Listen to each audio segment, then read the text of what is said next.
Hi, I'm Sally, and this is a story about how the person closest to you can become a complete stranger. And that's exactly what happened to me. Brett and I met by chance. He was holding a Murakami novel in a bookstore, clearly unsure of what he was looking for. I couldn't help but comment on his choice. He laughed. Then he asked me out for coffee. I had no idea that this casual conversation would become the start of a family that would one day fall to pieces. We were a good couple. Not perfect, but real. We rented an apartment together, did renovations, planned vacations, shared blankets and bad days. Brett was dependable, calm, simple. I felt safe with him. We had a modest but loving wedding. Our daughter Lily was born sweet, giggly with his eyes. And then things began to change.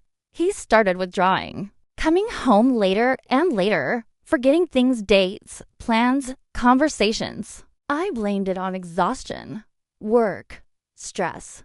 But there was already an uneasiness growing in my chest. It twisted with me through sleepless nights. One evening, he didn't come home, said he was called in for an unexpected shift, but his phone stayed silent. No calls, no messages. The next morning, an empty bed. His wedding ring was gone, and so was $15,000 from our joint savings, everything we had saved for years. He just took it and disappeared. I found his old phone by accident stuck between the couch cushions, and that's where I saw everything. Angela. Beautiful, glossy, not about family, not about real life. About passion, promises, and escape. Messages, photos, voice notes. He'd fallen for her like a foolish teenager. She supposedly forgot her phone and asked to use his at a cafe. That's how it started. A random encounter, and everything unraveled from there. First flirtation, then a full-blown affair, then plans moving to another state, starting over, a fresh life. And then she asked for money, for a business, for a project. She told him they would leave together and start a new life. And he believed her. He told her she was the best thing that ever happened to him. Her, not me. Not Lily. Her.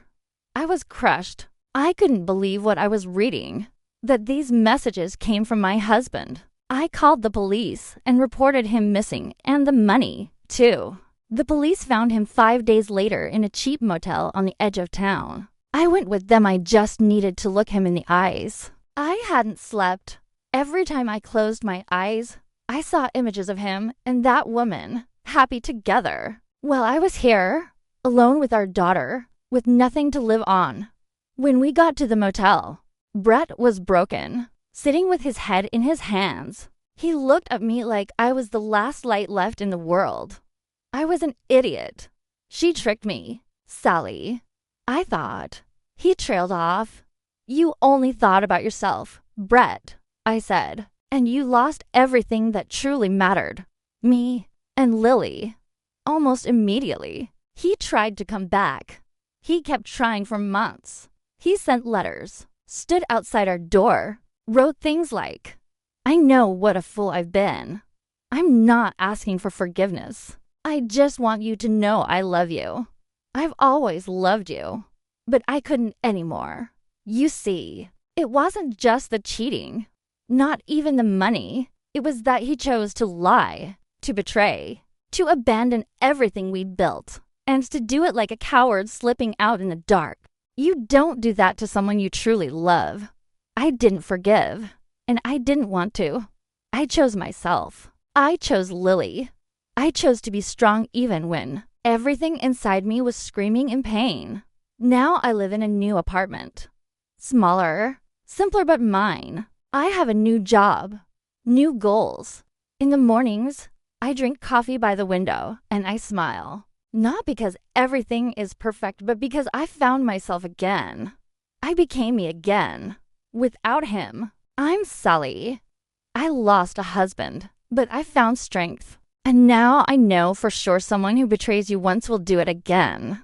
And I will never let anyone break me again, ever.